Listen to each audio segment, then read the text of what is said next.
Hi, I'm David Harris, the CEO of Prosperident, and I'm really excited that I'm going to be doing a podcast with my friend Dean, who is one of the guys you have to know in dentistry.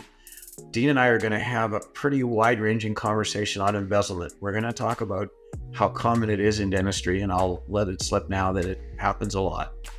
And more important, we're going to give you a couple of strategies that you can use to protect yourself in your practice. So you do not want to miss this one. Orthomarketing.com, 360-degree digital marketing solutions for your practice.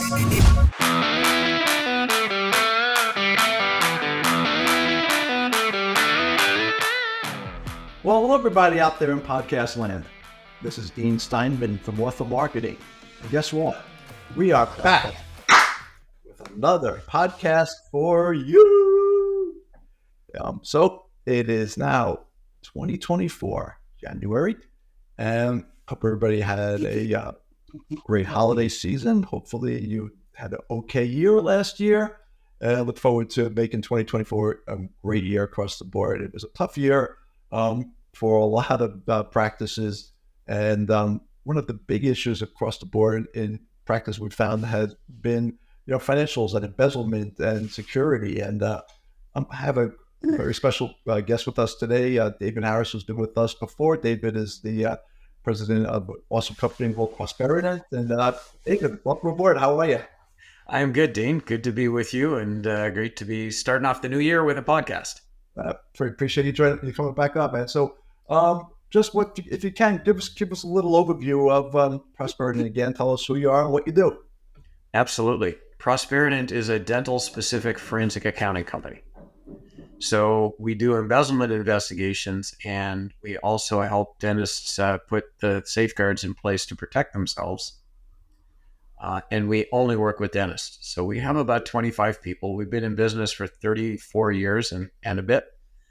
And that's who we are. Okay.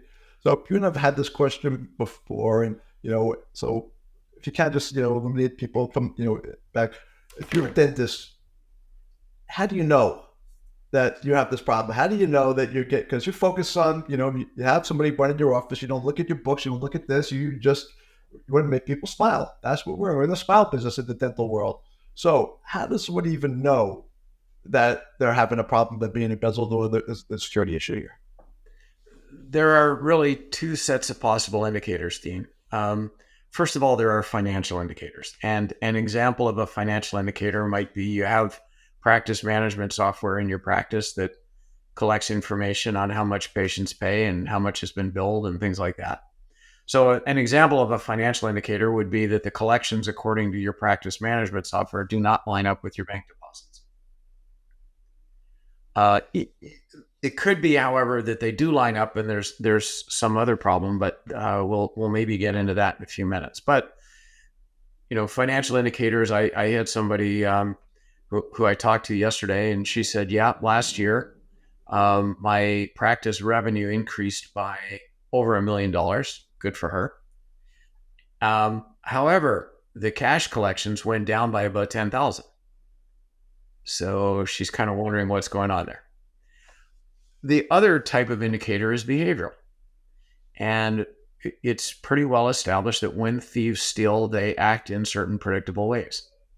For example, a lot of thieves are reluctant to take vacation because if I'm stealing, I need to keep some kind of control over the way that information moves around the practice.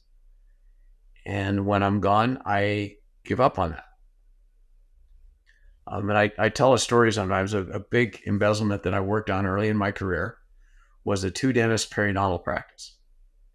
And one Monday morning, for the first time anybody could remember, the office manager was not in the practice. Why? Because on the weekend, she'd broken her leg skiing. So suddenly she wasn't there, and that's when the wheels kind of came off the wagon for embezzlement. And around 11 o'clock in the morning, one of the receptionists came into the senior doctor's operatory, took him out, which was a big no-no in their culture, and said, there's something weird going on here because I've gotten 3 of these very strange phone calls from patients this morning. And it was all about a problem with their bills, and it was all the same problem from 3 different patients. And that's when she kind of smelled a rat and went to talk to the doctor. Had the office manager been there like she was every other Monday, those calls would have gone to her and not the receptionist, and she would have just deflected them. Right. Yeah. So, you mentioned before about, looking at, the collectibles and this and that, if an office manager, let's just say that they're the main culprit, just as an example, if they're the ones giving the doctors the numbers, why would the doctor not believe them? Because doctors, you have so much stuff on your plate to have to look at, do a report from your software and then report from your bank and then line them up. That might be over their pay grade. So do they have to reach out? Do they have to put this as part of their daily, weekly, monthly, job type, problem and make this part of what they have to do every month? Because obviously they've got people do this for them. So now it's something like, as a business owner, I'm like, oh, I got to add something else on my list to do, but it's important. So how do you handle, what do you suggest from that perspective? Well, you hit on something key there. I mean, everybody who has access to your money needs oversight. So, if we think of the typical pyramidal office structure where you have receptionists and an office manager and an owner dentist, one of the jobs of the office manager is to make sure that the receptionists don't have sticky fingers. But somebody also needs to oversee the office manager. Could be the dentist. It could be the dentist's spouse if you are privileged enough to have a spouse who has the time and the inclination and the aptitude to do that. But the calculations that we're talking about, and I'm going to mention too, are relatively mechanical. And what that means is that it could be done by somebody else who does not have DDS or DMD after their name. It just can't be the office manager writing hard on themselves, because that would never work. Why? Okay. So you suggest they bring in their accountant to do it, bring an outside company to do it? Like what? Accountant, outside bookkeeper. Maybe there's a consultant who wants to do it. Maybe you've got a kid in college who wants to earn some beer money. Any of those things are a possibility. The point is, though, that you can't have an office manager who is unsupervised, because sooner or later that story is going to end badly. This podcast is sponsored by orthomarketing.com. Hey, you an orthodontist or dentist looking to give your practice the competitive edge it deserves? Well, look no further than OrthoMarketing. OrthoMarketing is the dentist and orthodontist choice for digital marketing. At OrthoMarketing, we specialize in helping orthodontists and dentists just like you attract more new patients. Our team of experts knows the ins and outs of the dental and orthodontic industry, and we're here to help your practice shine. We're going to supercharge your online presence. We're going to optimize your website. We're going to harness the power of social media to connect you with the patients that you want. Say goodbye to empty chairs and say hello to a thriving practice. Choose OrthoMarketing today and watch your patient list grow. Visit orthomarketing.com and learn more and take the first steps towards your practice success. OrthoMarketing. It's not just our name, it's what we do. Is most of the funds that are taken, is that cash, or if it's paper trail, you're going to get busted eventually, potentially, unless you're a big cash office, then it might be a little harder. But picturing that, can you write a check to herself if somebody paying you by credit card or automatic payment, so that goes into your bank account and they have to then remove it? Isn't that basically done? You're going to get busted pretty quickly. You have stepped very nicely into one of the big misconceptions. When I talk to dentists about embezzlement, the mental picture that they always start with is the theft of $20 bills. And the first thing they'll say to me is, well, I don't take in much cash. And I say, all right, I'm going to give you two pieces of news. The first one is, you have no idea how much cash actually comes in. What you know is how much is turned over to you, which could be a radically different number. And if I'm a receptionist or an office manager and I want patients to pay more cash, I can make that happen. All I have to start telling them, Dean, is Dr. So-and-so gives a 10% discount if you pay cash. So it's totally up to you, but there's an ATM right around the corner and you might want to go make a withdrawal and pay me so I can give you the discount. Stealing 90% is basically almost as good as stealing 100%. So if I have to discount some people to influence their behavior, I could do that. So that's point number one. Point number two is most dentists don't realize how easy it is for somebody else to cash a check with their name on it. They almost all assume that that's impossible. And probably 30 or 40 years ago, it was difficult. In 2024, it's really easy. And that's unfortunately something we see almost on a weekly basis. I'm not going to get into the details of how it happens here, just in case the wrong person is listening. But I can tell you that stealing checks is very easy. A thief who's a little bit enterprising can probably find a way to steal credit card payments. And another thing that we're seeing increasingly is electronic funds transfers getting diverted. So you have some insurance company that's sending money, they think, to the practice, and the doctor thinks it's going to the practice and it's going to some of their bank account. Wow. Give us an overall bird's eye view of the whole entire industry. What percentage of practices do you think are actually being embezzled? Well, I guess I have my own opinions, but I'm going to instead go to a study that was done about 5 years ago by the American Dental Association. And what the ADA did was they asked, I think the number was 19,000 dentists if they'd been stolen from. And let's start with the good news. 53% of them said no. As far as I know, I haven't been. And this doesn't lend itself to absolute answers. I think everybody who answered any question here kind of finished with, to the best of my knowledge. So 53% said, I don't think I've been stolen from. And of course, the other 47% said, yes, I have. The ADA asked that cohort another question. How many times? And now it gets a little interesting. So 26% of the respondents, in other words, about half the people who said, yes, I've been stolen from, said once as far as I know. 11% said they'd been stolen from twice. 2% were the triple dippers, 3 times. And the one that really makes me scratch my head is that 8% of respondents had been stolen from at least 4 times. So let's do a little frequency exercise here. We take 26% times 1, and 11% times 2, and 2% times 3, and 8% times, let's assume, only 4. And what you end up with, Dean, is 92 embezzlements have already happened in a cohort of 100 dentists. Wow. Yeah. Interesting. And this could be going on for years, obviously. Sometimes it has. $20 here, $20 there, just adds up a lot. Yeah. And there are some unknowns there. For example, we don't know how many people have been stolen from and didn't realize it. How many of that 53% who said, no, I haven't been, actually had, and either didn't know it or, I guess, conceivably knew about it and just chose not to share that with the ADA. We also don't know how many of that group, and for that matter, how many of the other 47% who had been stolen from will get hit either the first time or again in the rest of their careers. So this is a really mainstream issue. So with so many practices now being digitized and being, technology oriented, how has the increase of using technology influenced risks associated with embezzlement? Technology makes it way easier to steal.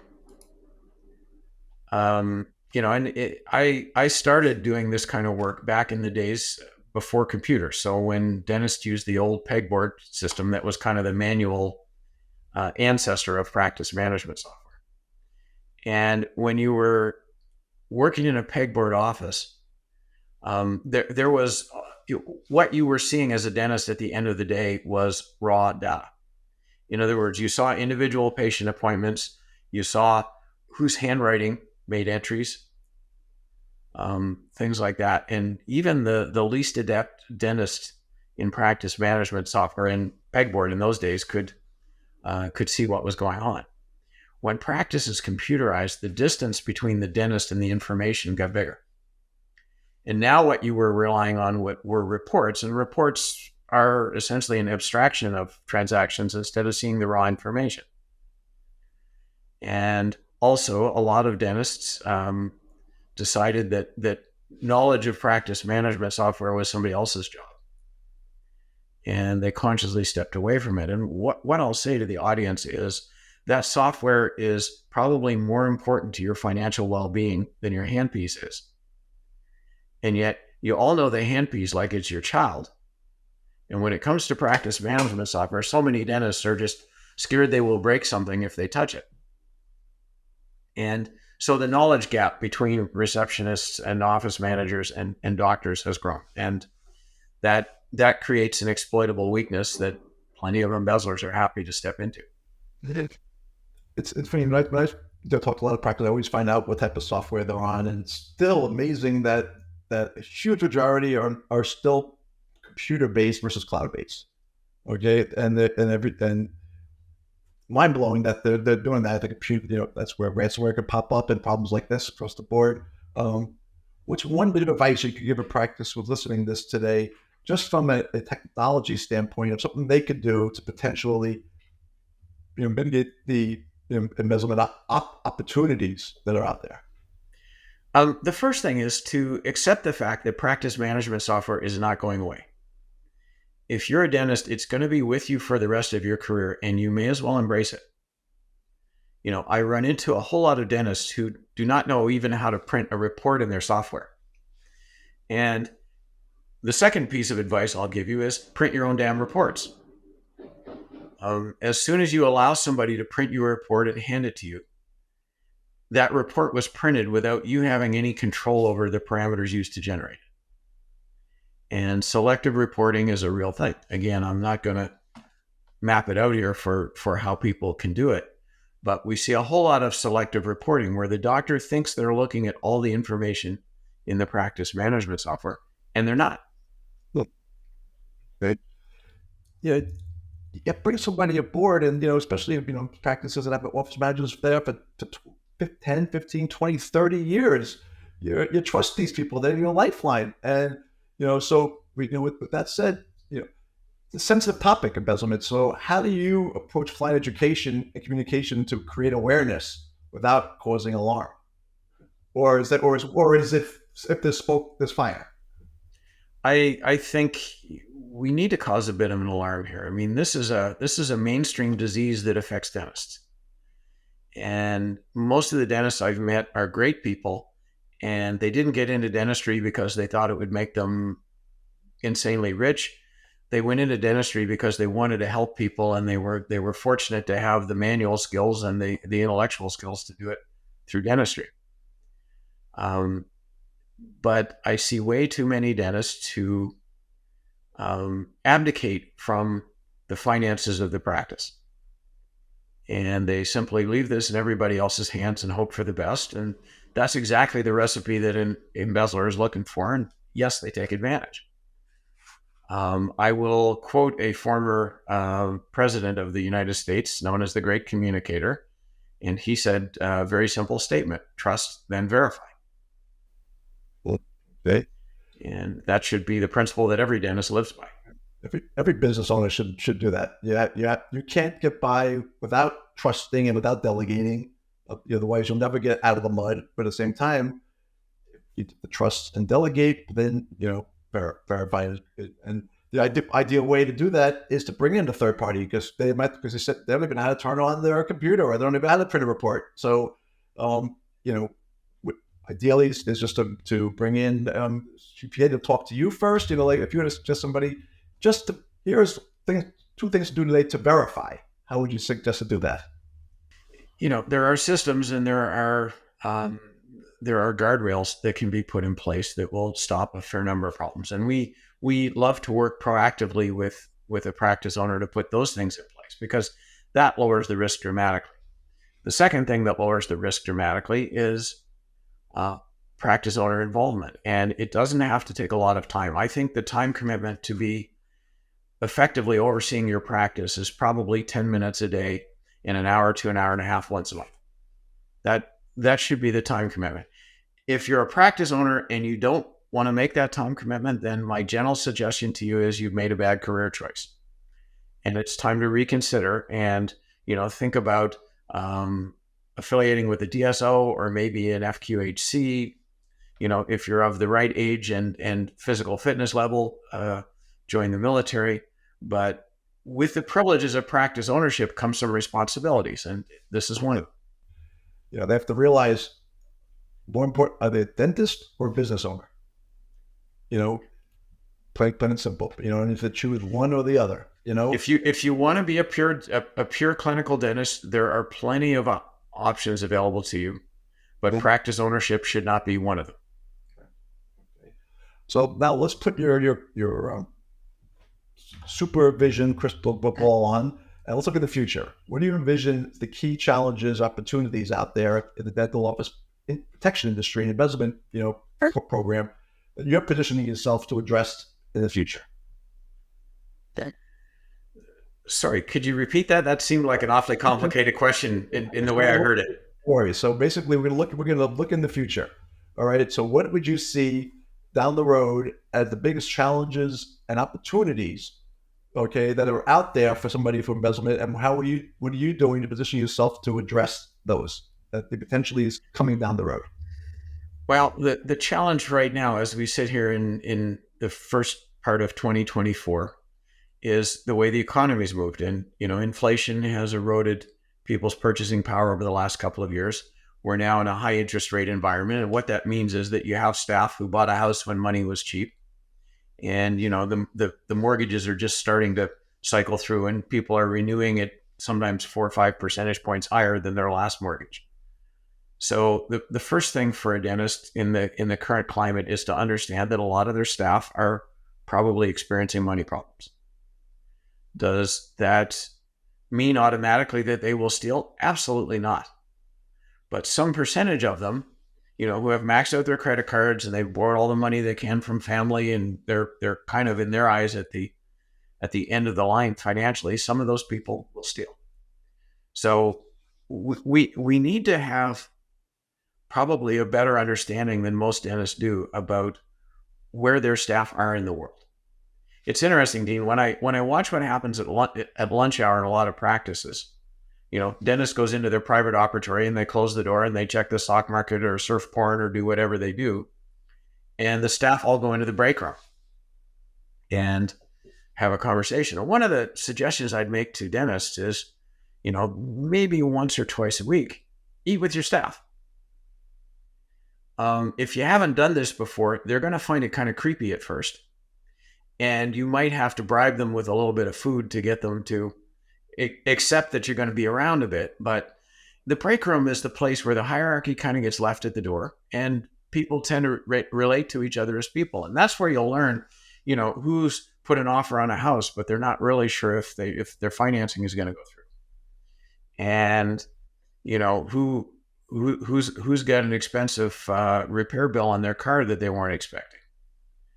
That's where you find that stuff out. And again, I'll reinforce that not everybody with money problems steals. Okay. Right. And people steal for lots of reasons other than financial pressure. But get to know your staff as people, and you'll be in a lot better place to spot when somebody's likely to go off the rails. All right. So in closing, what should a practice do today? What's one thing somebody should do today that can just let them breathe easily to say, I'm not being, or I might be? One tip today to do. Actually, I'm going to give you 2 answers to that. I'm going to give your audience 2 financial strategies that they can follow that are both pretty easy. The basic challenge with practice management software is to make sure that, first of all, it records accurately what happened, and second, that it corresponds to what's happening in your bank account. So the first thing is a comparison between collections and deposits. The conventional wisdom was you did that at the end of each day. And there are 2 problems with that. It's a lot more work than what I'm going to propose. And there are things called timing differences that make the real-time calculation at the end of the day very difficult. So there's a lot of money that comes into a practice where it's recorded on one day in your software and a different day at your bank. When a patient comes in and pays by credit card, software captures that today, but it might take 2 or 3 days before that money lands in your account. And that really complicates the end of day reconciliation. As soon as you move to doing that once a month instead of at the end of each day, A, it takes a lot less time, and B, most of those timing differences are self-resolved. So that should be part of a doctor's month-end routine. The second thing I'm going to do is introduce something called articulation.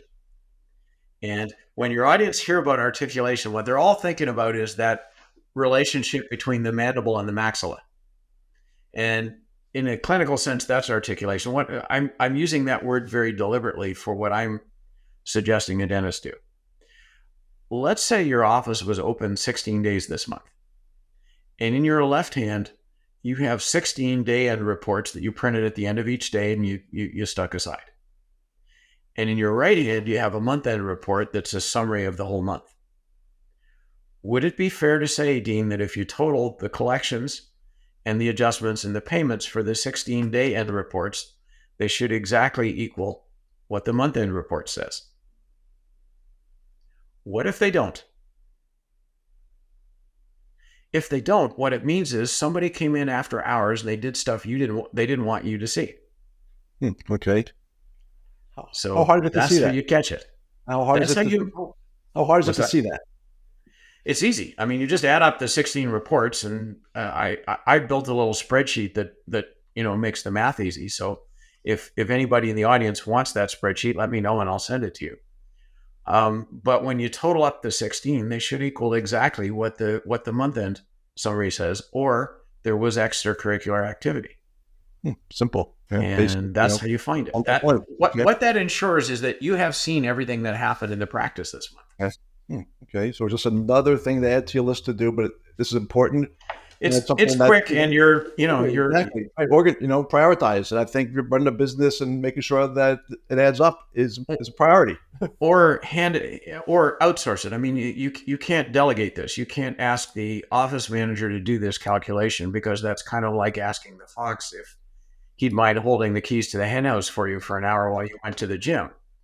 But your spouse, your kid, your accountant, your bookkeeper, there's somebody who can do this for you if you say, that isn't really what I signed up for. What you did sign up for, though, is to understand that it has to be done and why it has to be done. Awesome. Great. This is so important to I appreciate, the insight and giving this out there. So in closing, two questions. One, if somebody wants to get in touch with you, get more information, potentially thinking they might be, this might be an issue for them, what's the best way for them to do so?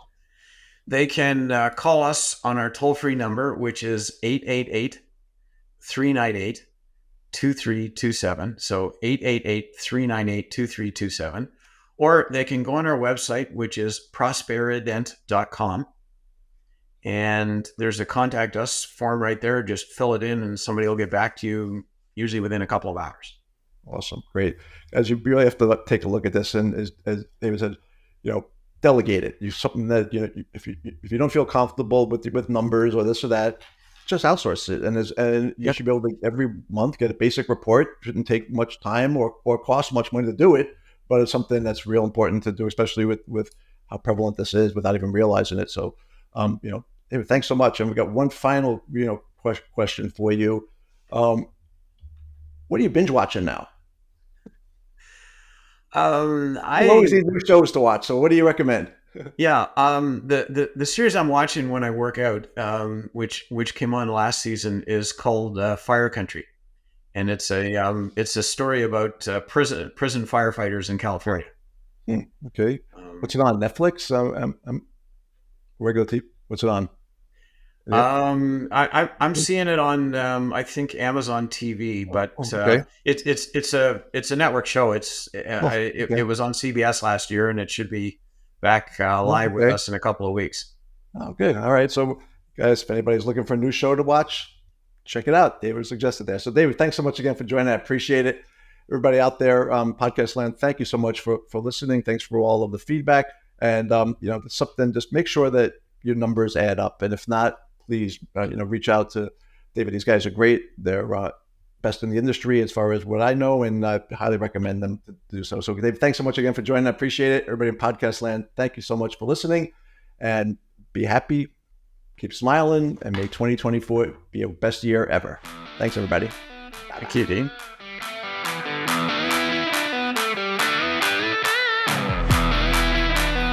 orthomarketing.com. 360-degree digital marketing solutions for your practice.